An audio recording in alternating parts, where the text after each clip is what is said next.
একটা ছোট কাজ করতে হবে।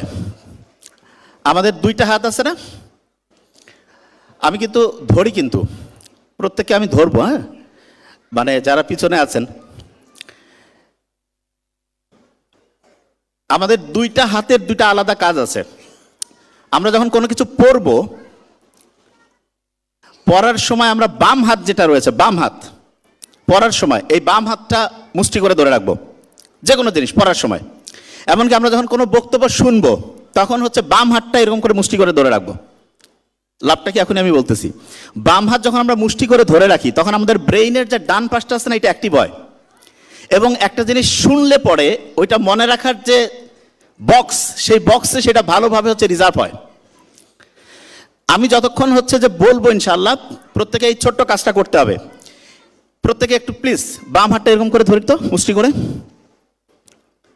আচ্ছা, ধরে রাখবো। আমি আলোচনার মাঝখানে মাঝখানে একটু করে হচ্ছে আবার ধরবো, যখন তখন হচ্ছে রিভিশন করব। রিভিশন দেওয়ার সময় বাম হাতটা খুলে ডান হাতটা মুষ্টি করে ধরবো।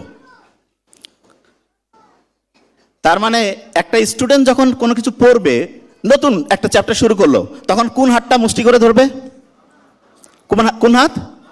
বাম। Very fine. যখন একটা চ্যাপ্টার পড়া হয়ে গেল, তারপরে রিভিশন দেবে, রিভিশন দেওয়ার সময় কোন হাত? ডান। আমি ধরবো, কিন্তু এটা খুব ইম্পর্টেন্ট। আচ্ছা, এটা একটা বুদ্ধি শিখাই দেই। আমাদের ডানের ইংলিশ কি রাইট না লেফট? রাইট। Very fine. তাহলে রিভিশনের প্রথম বর্ণটা কি? আর। রাইট এবং লেফটের মধ্যে কোনটার প্রথম বর্ণ আর? রাইট। তার মানে রিভিশন দেওয়ার সময় কোন হাতটা ধরবো? কোন হাত? রাইট। আচ্ছা।